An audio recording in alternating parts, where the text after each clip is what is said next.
আনুষ্ঠানিক উদ্বোধন করা হলো নতুন কুড়ির প্রথম আসরের জাতীয় পর্যায়ের খেলা।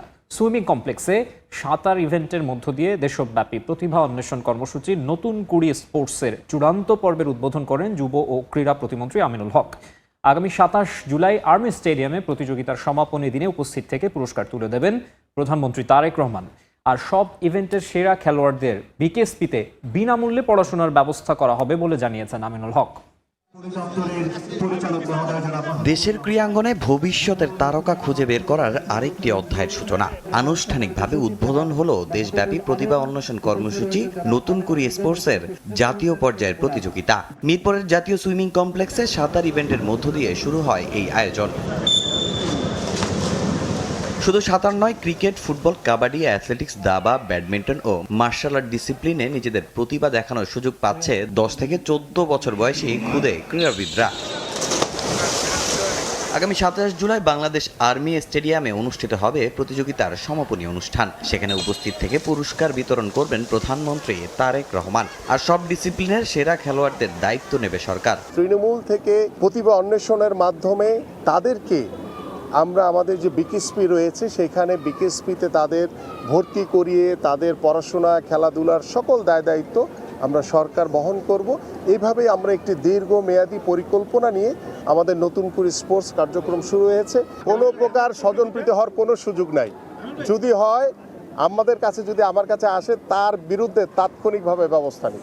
এদিকে এই উদ্যোগে প্রশংসা পেল জেলা ও বিভাগীয় পর্যায়ের ক্রীড়া সংস্থাগুলো। কার্যক্রম নিয়ে প্রশ্নের মুখে ক্রীড়া মন্ত্রণালয়। অনেক জেলায় এখনও কোনো কমিটি নেই, ফলে স্থবির হয়ে আছে কার্যক্রম। তবে আবারও দ্রুত সমস্যা সমাধানের আশ্বাস দিলেন প্রতিমন্ত্রী। আমাদের জেলা কমিটির ম্যাক্সিমামগুলো হয়ে গেছে, আমাদের কিছু কমিটি বাকি আছে, সেটা আমরা ওই 3 মাস ধরেই আমরা এই কার্যক্রমগুলো শেষ করবো ইনশাল্লাহ।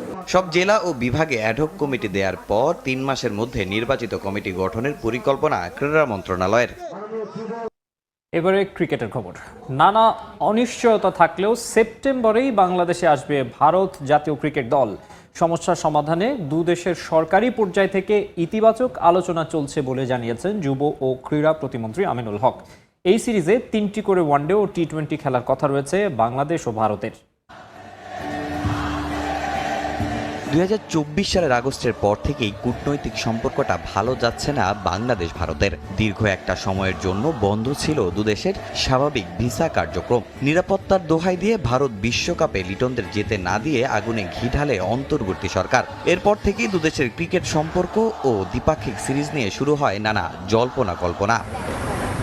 আইসিসির সংশোধিত এফটিপি অনুসারে গত বছরে বাংলাদেশে আসার কথা ছিল ভারতের, কিন্তু বিসিসিআইয়ের কারণে সেটা পিছিয়ে আসে এবছরের সেপ্টেম্বরে। বিসিবি সভাপতি তামিম ইকবাল ক্রিকবাজকে দেয়া সাক্ষাৎকারে জানিয়েছিলেন সফর নিয়ে ইতিবাচক আলোচনা এগোচ্ছে, কিন্তু সময় যত ঘনিয়ে আসছে ততই বাড়ছে অনিশ্চয়তা। তবে আশার বার্তা দিলেন যুব ও ক্রীড়া প্রতিমন্ত্রী আমিনুল হক। বিশ্ব ক্রিকেটে আমাদের অত্যন্ত সুদৃঢ় একটি অবস্থান রয়েছে।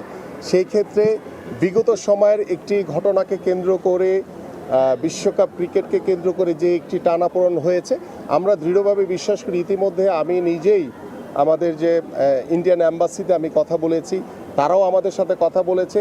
তারা সবাই ওয়েট করছে যে সেপ্টেম্বরে ভারত বাংলাদেশে আসবে। আসার পরে বিগত সময় যে ছোট্ট একটি যে ঘটনাকে কেন্দ্র করে যেই একটি টানাপোড়েন হয়েছিল, আমি মনে করি সেটাকে কাটিয়ে উঠে ইনশাল্লাহ আমরা সুন্দরভাবে পার্শ্ববর্তী সকল দেশের সাথেই আমাদের যে স্পোর্টস ডিপ্লোমেসি, আমাদের যে যোগাযোগ চলাচল, সবকিছুই খুব স্বাভাবিকভাবেই সেটা চলমান থাকবে ইনশাল্লাহ। ভারতের এই সফরের গুরুত্ব শুধু একটা দ্বিপাক্ষিক সিরিজে সীমাবদ্ধ নয়। 2027 ওয়ানডে এশিয়া কাপের আয়োজক বাংলাদেশ। এসিসির পরিকল্পনা অনুযায়ী 18 জুন থেকে 4 জুলাই হবে এশিয়ার শ্রেষ্ঠত্বের লড়াই। তাই ভারতের এই সফর সফলভাবে হলে 2027 এশিয়া কাপকে ঘিরেও কেটে যাবে শঙ্কা। দুই দেশের ক্রিকেট সম্পর্ক স্বাভাবিক থাকলে আয়োজক হিসেবে বিসিবির প্রস্তুতি ও পরিকল্পনাও এগিয়ে নেওয়া সহজ হবে। তবে সফরটি যদি শেষ পর্যন্ত না হয়, তাহলে আবারও এশিয়া কাপের ভেন্যু বা হাইব্রিড মডেল নিয়ে আলোচনা সামনে আসতে পারে। সেক্ষেত্রে শুধু মাঠের ক্রিকেট নয়, সম্প্রচার সত্য, স্পন্সরশিপ এবং বাণিজ্যিক পরিকল্পনাতেও বড় প্রভাব পড়বে। এবারের এই সফরে বাংলাদেশের বিপক্ষে ভারতের 3টি করে ওয়ানডে ও টি-20 খেলার কথা রয়েছে। বাংলাদেশের বিপক্ষে 2 ম্যাচের টেস্ট সিরিজের জন্য 13 সদস্যের দল ঘোষণা করেছে অস্ট্রেলিয়া। টাইগারদের সামলাতে শক্তিশালী ব্যাটিং ও বোলিং লাইন আপ নিয়ে দল সাজিয়েছে অজিরা। ইনজুরি কাটিয়ে ফিরেছেন অধিনায়ক Pat Cummins, pacer Josh Hazlewood ও অভিজ্ঞ স্পিনার নেথান লায়ন। আইসিসি বিশ্ব টেস্ট চ্যাম্পিয়নশিপের গুরুত্বপূর্ণ এই সিরিজে এই ক্রিকেটারদের পেয়ে উচ্ছ্বসিত দলটি।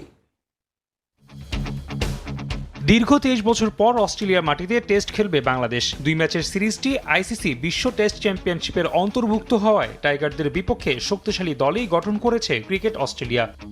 ইনজুরির জন্য গত জানুয়ারিতে অ্যাশেজের সিডনি টেস্ট থেকে ছিটকে যান প্যাট কামিন্স, জশ হ্যাজেলহুড ও নাথান লায়ন। তবে বাংলাদেশের বিপক্ষে গুরুত্বপূর্ণ সিরিজেই ফিরছেন তারা। এই ক্রিকেটারদের দলে পেয়ে উচ্ছ্বসিত প্রধান নির্বাচক জর্জ বেইলি। প্যাট, জস ও নাথানের ফেরায় আমরা খুবই আনন্দিত। গত কয়েক মাস ধরে তারা স্পোর্টস সায়েন্স ও মেডিকেল দলের সঙ্গে কঠোর পরিশ্রম করেছে, যাতে তারা চোট কাটিয়ে মাঠে ফিরতে পারে। এদিকে বছরের শুরুতে অবসর নেওয়া ওসমান খাজার শূন্যতা পূরণে হিমশিম খেতে হচ্ছে অজিদের। সঙ্গে সামলাতে হবে নাহিদ রানা, তাসকিনদের গতি। তাই শক্ত ব্যাটিং লাইন আপ নিয়ে সাজানো হয়েছে স্কোয়াড। আছেন Travis Head, Josh Inglis, Steven Smith, Marnus Labuschagne এবং জ্যাক ওয়েদারাল্ড। এছাড়াও দলে ডাক পেয়েছেন Scott Boland, allrounder Cameron Green ও বি ওয়েবস্টার। এদিকে অ্যাশেজ সিরিজ থেকে বাদ পড়েছেন মাইকেল নেসার, টড মার্ফি ও ব্যাভন জ্যাকব। যদিও দলের প্রয়োজনে 13 সদস্যের দলটিতে আসতে পারে পরিবর্তন। এটা 13 সদস্যের দল হলেও প্রয়োজনে পরবর্তীর জন্য আরও কয়েকজন ক্রিকেটার প্রস্তুত রয়েছে। আগামী 12 মাস ব্যস্ত সূচির কারণে সব সংস্করণেই অনেক খেলোয়াড় সুযোগ পাবে। আইসিসি বিশ্ব টেস্ট চ্যাম্পিয়নশিপের প্রথম টেস্টটি শুরু 13 আগস্ট ডারউইনে। সর্বশেষ 2003 সালে এই মাঠেই টেস্ট খেলেছিল টাইগাররা। এরপর 22 আগস্ট থেকে ম্যাকাইয়ে হবে দ্বিতীয় ও শেষ টেস্ট। সেই ম্যাচ দিয়েই অস্ট্রেলিয়ার 12তম টেস্ট ভেন্যু হিসেবে আত্মপ্রকাশ ঘটবে মাঠটির। বিশ্বকাপ ফাইনাল শেষে আর্জেন্টিনা ও স্পেনের ফুটবলারদের হাতাহাতির ঘটনায় তদন্তে নেমেছে ফুটবলের সর্বোচ্চ নিয়ন্ত্রক সংস্থা ফিফা। সেই ঘটনার তদন্তের জন্য এরই মধ্যে একজন তদন্তকারীও নিয়োগ দিয়েছে ফুটবলের নিয়ন্ত্রক সংস্থাটি। দোষী প্রমাণিত হলে বড় শাস্তির মুখেও পড়তে পারেন আর্জেন্টিনার কয়েকজন ফুটবলার ও কোচিং স্টাফ। বিশ্বকাপের সোনালী ট্রফিতে তখন স্পেনের নাম। উৎসবের রঙে ভেসে যাওয়ার কথা ছিল স্পেনিয়ারদের। তবে সেই আনন্দ মুহূর্তেই রূপ নেয় উত্তেজনায়। শিরোপা উদযাপনের বদলে মাঠ জুড়ে শুরু হয় 2 দলের খেলোয়াড় ও কোচিং স্টাফদের ধাক্কাধাক্কি, বাকবিতণ্ডা। সেই ঘটনার জেরে ইতোমধ্যেই তদন্তে নেমেছে ফিফা। সংস্থাটি জানায়, বিশ্বকাপ ফাইনালের ম্যাচ রিপোর্ট পর্যালোচনা করে ফিফা ডিসিপ্লিনারি কোডের 36 নম্বর অনুচ্ছেদ অনুযায়ী আনুষ্ঠানিক তদন্ত শুরু হয়েছে। ঘটনা তদন্তে নিয়োগ দেওয়া হয়েছে একজন তদন্তকারীকেও। তার প্রতিবেদন পাওয়ার পরই পরবর্তী সিদ্ধান্ত জানাবে ফিফা। সামাজিক যোগাযোগ মাধ্যমে ছড়িয়ে পড়া ভিডিওতে দেখা যায় স্প্যানিশ ডিফেন্ডার এরিক গার্সিয়ার সঙ্গে প্রথমে বাকবিতণ্ডায় জড়িয়ে পড়েন আর্জেন্টিনার মিডফিল্ডার লিসান্দ্রো পারদেস।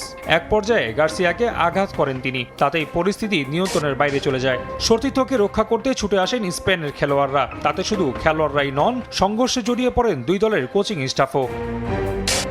পরিস্থিতি আরও ভয়াবহ হওয়ার আগেই আর্জেন্টিনার প্রধান কোচ লিওনেল স্কালোনি এবং 2 দলের কয়েকজন খেলোয়াড় এগিয়ে এসে উত্তেজনা নিয়ন্ত্রণে আনেন। তবে বিশ্বকাপ ফাইনালের এই অপ্রীতিকর ঘটনার দায় কার আর কার বিরুদ্ধে কি ব্যবস্থা নেওয়া হবে সেই উত্তর এখন ফিফার তদন্ত প্রতিবেদনের অপেক্ষায়।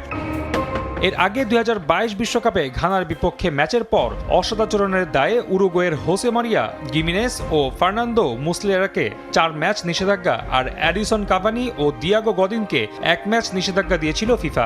পাশাপাশি জরিমানাও করা হয়। ফলে দোষী প্রমাণিত হলে বড় শাস্তির মুখে পড়তে পারেন পারদেস সহ আর্জেন্টিনার একাধিক ফুটবলার ও কোচিং স্টাফ।